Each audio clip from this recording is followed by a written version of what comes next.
Uma nação pensada em grupos de artistas, poetas, dramaturgos, homens das letras que cautelosamente idealizaram e sonharam um Brasil com cores, sentidos, espaços e caminhos próprios. Para a gente começar o nosso bate-papo, eu queria que você explicasse o conceito de cor local. Cor local é um conceito muito característico do movimento intelectual do romantismo brasileiro.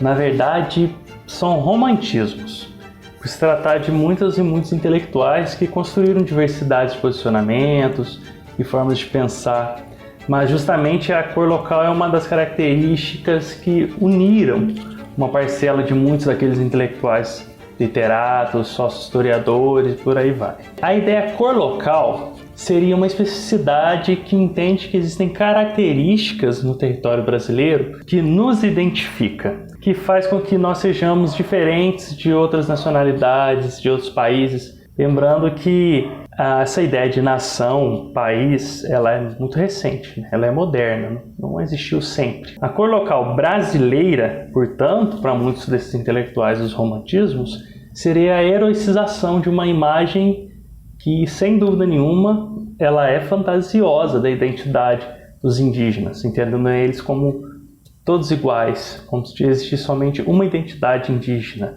aquela identidade edênica, deles nus, sabe, uma imagem completamente idealizada, genérico, homogêneo, e entendendo que eles se encontram no passado brasileiro, né? Não se encontravam naquele momento que eles viviam ali no século XIX, começo do século XX, né?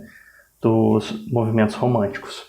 Desconsiderava-se a pluralidade dos povos originários e negava muitas vezes a presença dos indígenas no território brasileiro do século XIX e XX, entendendo que não existiam mais indígenas, justamente por causa dessa identidade única e homogeneizada. Quem existia era mestiço.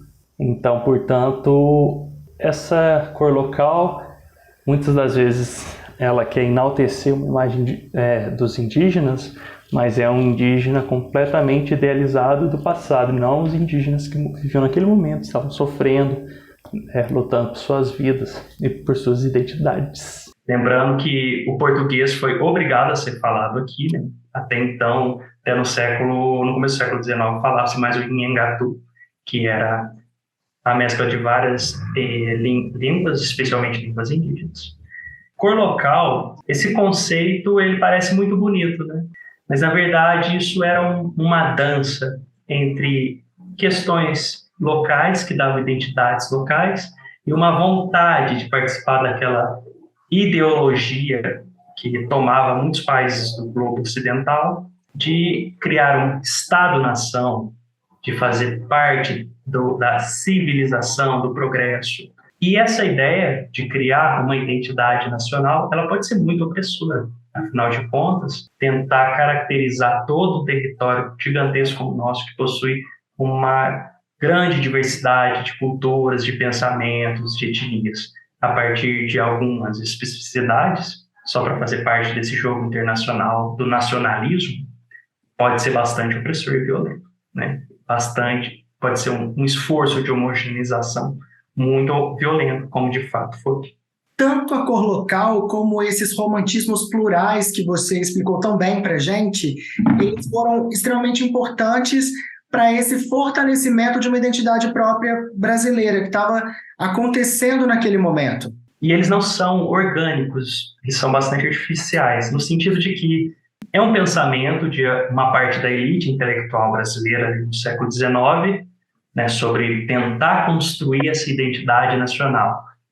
Veja que eu não coloquei no plural, né, não são identidades, né, no sentido justamente de criar uma identidade nacional. Assim que houve o processo de independência, que foi bastante violento, que existiam vários grupos com interesses diferentes, mas assim que ele ocorreu, principalmente por uma vontade da elite deste território que a gente passou a chamar de Brasil, em manter certos privilégios, por isso, processo de independência, assim que ele ocorreu, pensou-se, isso a gente consegue compreender através das várias cartas, José Bonifácio, por exemplo, muitos outros, na época, que estavam dentro desse jogo político, desse emaranhado, né, intelectual, político, social, Então, havia um interesse em manter esses privilégios da elite e no medo de haver uma desassociação do território nacional, de ocorrerem processos de independência.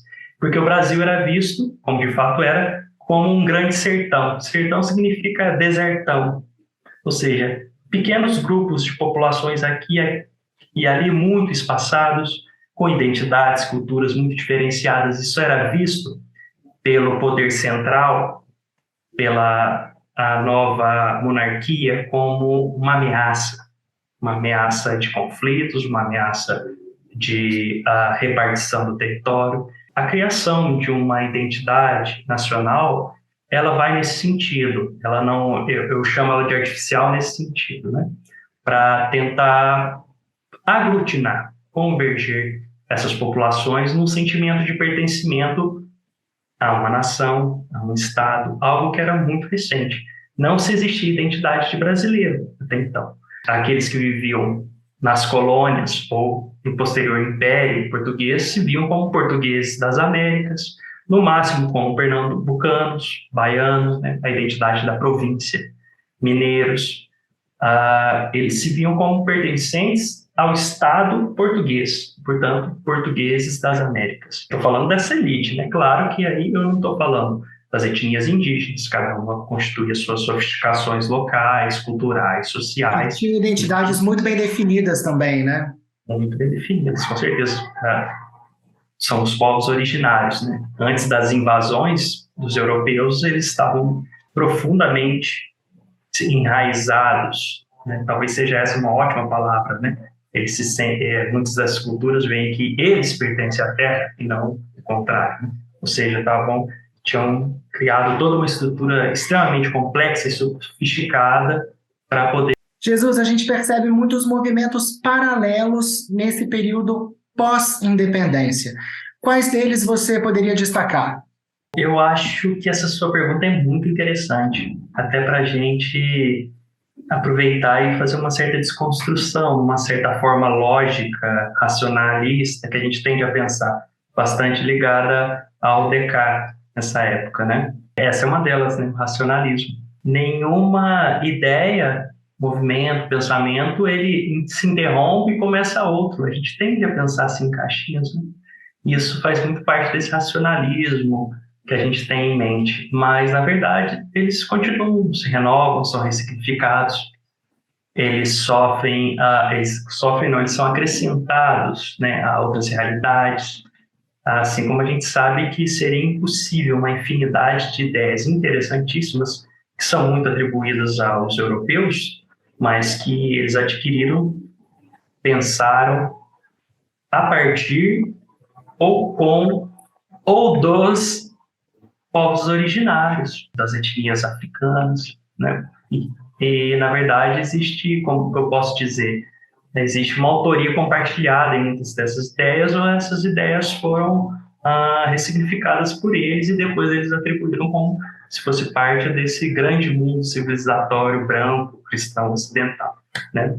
E o racionalismo é um deles, o humanismo é outro, o próprio iluminismo. Eles ainda estavam efervescentes, se contrapondo, se colocando, antagonizando os romantismos, dialogando com eles. E nessa mesma época começamos a ter alguns outros movimentos intelectuais muito importantes para nós, como o próprio marxismo, né? Marx estava vivo nesse período, o Darwin, o Spencer, que posteriormente o trabalho deles foi ressignificado como o darwinismo, o spencerismo social, né? E outros deixos. Agora, durante o nosso papo, você falou aí que este processo nacionalista, de uma construção de uma identidade própria, de um patriotismo recém-formado, não foi um movimento muito tranquilo. Ou eu estou enganado? Com certeza você está certo. Isso faz parte de uma determinada ideologia ocidental moderna que eu quero dizer, desde a construção dessa ideia de modernidade a partir do século XVI, das invasões dos europeus aqui, né, essa é uma outra desconstrução que precisamos fazer, né? Não tem nada de descobrimento, né? Os povos estavam aqui estabelecidos há mais de 15 mil anos. Então, existe uma certa ideologia da civilização, do progresso, direcionada pelos brancos, como se eles fossem superiores, né? Como se existisse a grande mitologia da fusão de 3 raças, onde eles fossem superiores e estavam ali carregando aquilo. Isso não passa de um artifício, isso é bastante falso. Existe uma infinidade de culturas extremamente sofisticadas e simplesmente diferentes, né? Então, para essa ideologia da identidade nacional singular, né, e não plural, para essa ideia da civilização homogeneizada, do progresso, bem, entre aspas, progresso é sempre para alguém, não necessariamente para todos, se não for um progresso solidário, inclusive, né? Então, essa ideologia ela foi muito impositiva, essa ideologia da identidade nacional, porque começaram a se criar, a se fortalecer o que parece muito natural para a gente, mas não é, que são os Estados-nação. Essa ideia de Estado, nação, pátria, país, estava em construção justamente naquele momento, no século XIX. Não existiu desde sempre, né? Parece tão natural a gente viver essa realidade, mas é ali que isso estava se criando, né? Os países se antagonizando, disputando territórios, e para isso eles se afirmando: olha, possuímos tal identidade, você possui tal identidade. O que é ser um português? O que é ser um brasileiro? Então, é colocado de forma não muito orgânica a maior parte desses elementos, eles são impostos. E a própria ideia de que não existe uma pluralidade de etnias, mas a etnia brasileira, muito foi discutido nessa época, né, a partir da própria mestiçagem, o branqueamento, coisas profundamente violentas, elas são epistemicidas, etnocidas. E, portanto, a população, obviamente, como todos os sujeitos protagonistas, eles não simplesmente aceitaram isso docilmente, né? Houve uma infinidade de revoltas, uma infinidade. A gente pode falar que foi um processo violento mesmo? Sem dúvida. Violência é a palavra. É um processo violento, mas ele não aconteceu de forma passiva, como nenhum fenômeno histórico, né? Nada é necessariamente verticalizado, né? O Estado vai lá e impõe a população, fica ali de forma passiva. Isso também é uma ideologia, né? Essa ideologia da passividade é algo moderno, é algo, digamos assim, justamente talvez para a gente se sentir menos incomodado com isso, como se revoltar ou achar que o colosso é grande demais para ser derrubado, mas na verdade nós é que somos os sujeitos protagonistas, assim como as etnias indígenas, população mestiça, a população das etnias africanas que foi escravizada, que todos eles estavam em processo ativo de protagonismo, resistindo a essa tentativa de homogeneização, que de fato nunca aconteceu, né? Nada mais plural do que a América Latina, o Brasil, né? Isso é, na verdade, uma ideia. Paralelo deste processo todo, tão plural como você disse, com o momento que a gente vive hoje, 2022. Eu acho que não tem tanta diferença, tem? Eu acho que tem bastante semelhança, muitas semelhanças, para dizer melhor, muitas semelhanças, justamente no sentido de que a gente ainda reafirma essas ideologias civilizatórias do progresso e da identidade, no sentido de impedir que as coisas sejam plurais, diversas, que tudo tenha que ser muito centrado numa ideia europeia, numa ideia branca, heterossexual, cristã, ocidental. Existe um esforço muito grande de colocar esses posicionamentos, né? De impor essa ideia, por exemplo, de identidade única. Ela está aí o tempo todo, todos os dias, sendo colocada para violentar vários povos originários, por exemplo. Então, para dizer, né, um dos grupos que sofrem o tempo todo com isso, né? Então, o que acontece é que essa ideia de identidade única, ela, novamente, eu repito, né, ela é bastante artificial, mas ela ainda possui muitos seguidores fervorosos, digamos assim. E a gente tem que pensar, ela não é nada inocente e pura. além dela ser violenta, que existe hoje ainda de forma muito fervorosa, ela faz com que as pessoas pensem que elas devem se sacrificar por uma grande nação, um grande Estado. O que é essa grande nação, esse Estado, essa grande identidade? A não ser as próprias pessoas, não é? Todo esse território, essa identidade, na verdade, é composta por identidades neste território que a gente chama de Brasil, que são muito diversos, merecem respeito, reconhecimento. A gente tem sempre muito que aprender com todas elas. Então, essa ideologia... Você fala hoje de uma identidade própria brasileira, como você a definiria? Eu a definiria como plural. Eu diria identidades. A gente tem que sempre pôr o S aí, para a gente poder justamente não repetir esse ato, ou melhor, tentar não repetir esse ato, né, de colonização, né, de imposição de uma homogeneidade, de uma unidade. A gente tem que permitir não permitir nada, a gente tem que entender, né, ninguém tem esse poder de permitir algo, a gente tem que entender que as coisas são plurais, que a composição de todo Estado, de todo país, de toda nação, ela é da multiplicidade, especialmente um país tão etnicamente múltiplo e rico como o nosso. Então eu diria, a nossa identidade se define por identidade. Mais do que nunca, né? Exatamente. Porque uma das mais importantes escolas de teatro da América Latina carrega o nome de Martins Pena. Conhecido como fundador da comédia de costumes no Brasil, Martins Pena, importante dramaturgo, foi muito além dos palcos. Entusiasta de uma arte nacional engajada, o que pouca gente sabe é que ele foi crítico de música lírica em meados do século XIX, exercendo a função de cronista ao escrever sobre o movimento do teatro lírico na corte para o Jornal do Comércio, que era importante periódico da época.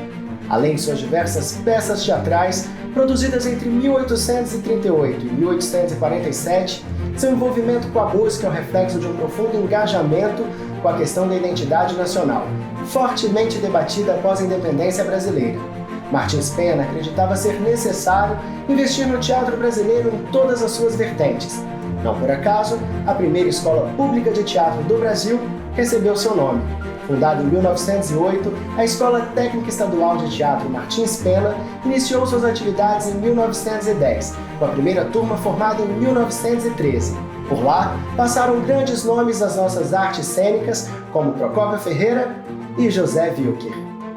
Temos 3 personagens importantes nesse processo de construção de uma identidade própria pelo viés artístico, pelo teatro. Tá faltando a gente conhecer um, que era Martins Pena. Exatamente. Nesse mesmo ano, em 1838, um marco aí, embora a gente possa sempre questionar os marcos na história, mas um importante evento acontece, né? A gente tem 2 peças encenadas ali no teatro, que é dirigida também pela companhia do João Caetano. É a peça O Juiz de Paz na Roça, do Luiz Carlos Martins Pena. Por um viés diferente, a gente pode reconhecer nessa peça também características e um projeto ético-político de formação de identidade nacional. O projeto seria esse. Por um viés um pouquinho diferente, esquecendo um pouco da dor, como fez o Gonçalves de Magalhães. A gente estava na tragédia, no drama, agora Exatamente. A gente vai para um outro lugar. Um outro lado da moeda. A gente pode ver esses 2 movimentos, né? 2 projetos nacionais por viés estéticos diferenciados. Martins Pena vai executar esse projeto, ele tem esse intuito, mas ele vai fazer através da comédia. Não à toa, ele recebe o nome de fundador da Comédia Nacional. Isso por quê? Bom, ele é uma comédia cenicamente extremamente bem montada, com vários elementos que são muito mais do viés teatral do que o viés escrito, ou seja, tem elementos ali da ação teatral. Então, por isso que o Martins Pena, tanto que ele vai encenar muitas peças durante quase uma década com o João Caetano. Então, João Caetano, que já é esse cara preocupado com o teatro, tanto que escreve lições dramáticas, ele fecha total com Martins Pena. E aí, nesse período, a gente vai ter uma coisa no setor político brasileiro, que eram os chamados juízes de paz, dentro da roça. Eram cidades pequenas, no qual elegiam alguns juízes e, assim, não havia muito critério.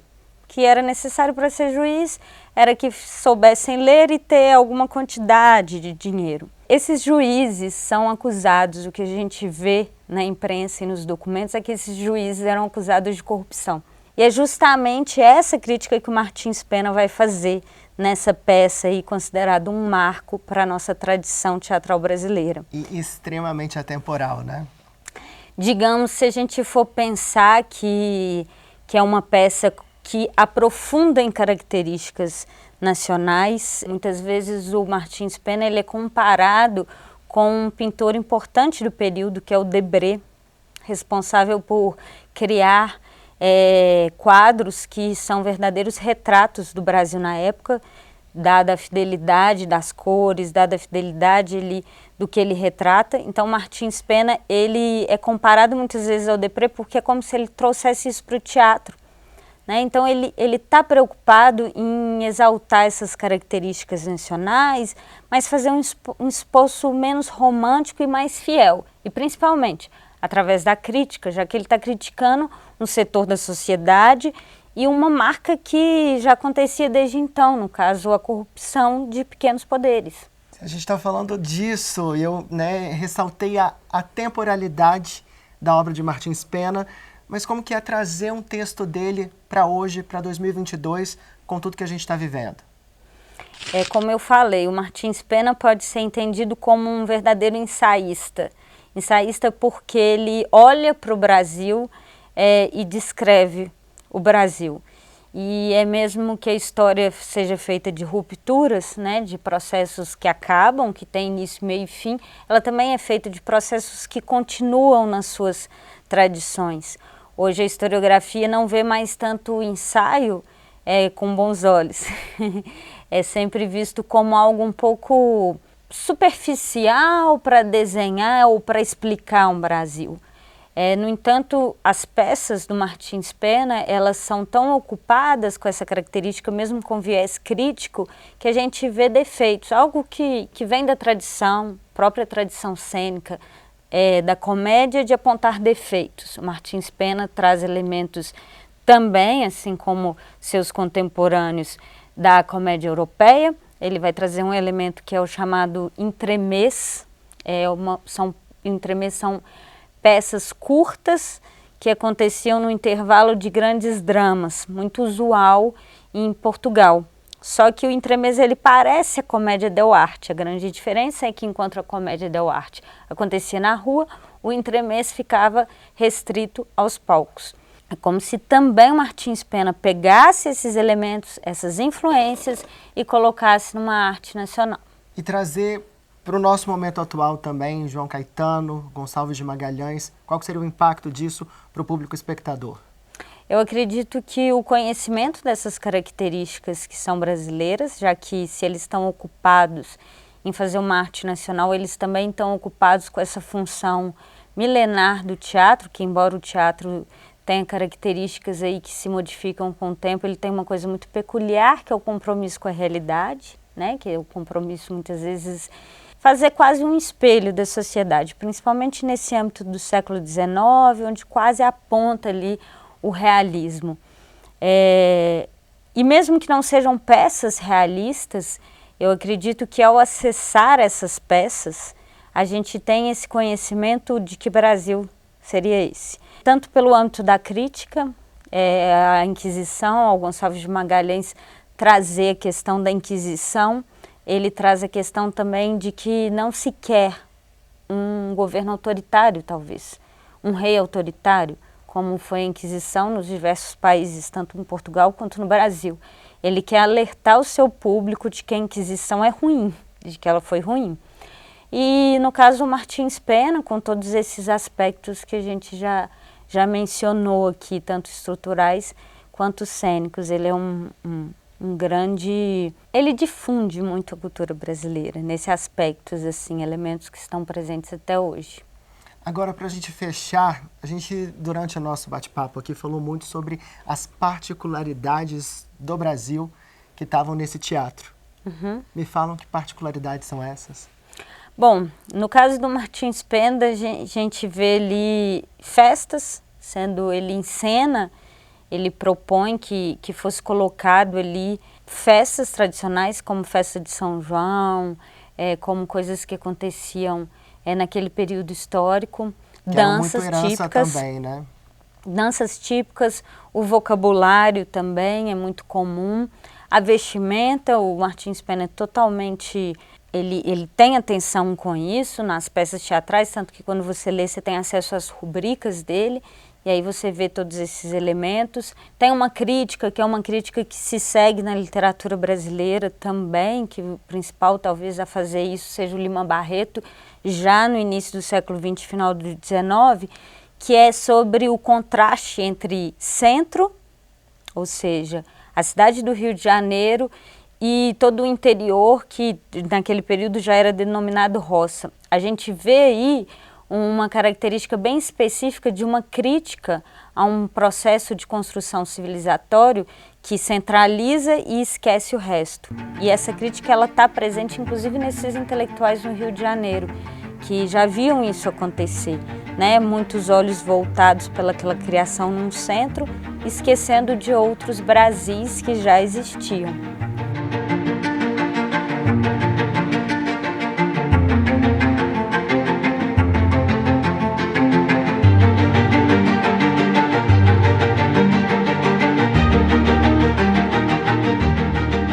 Terras da minha pátria, eu vos saúdo. Depois de longa ausência, eu te saúdo ao sol da minha infância. Ainda brilhar te vejo nestes climas da providência esmero, onde se apraz a amiga liberdade, tão grata aos corações americanos. Minha terra saudosa, terra de minha mãe, como és tão bela, se em ti não venho achar da Europa o Fausto, pelo suor dos séculos regado, também não acharei suas misérias maiores que o seu brilho. Verdes montanhas que cercais meu berço, como sublime sois, como sois grande.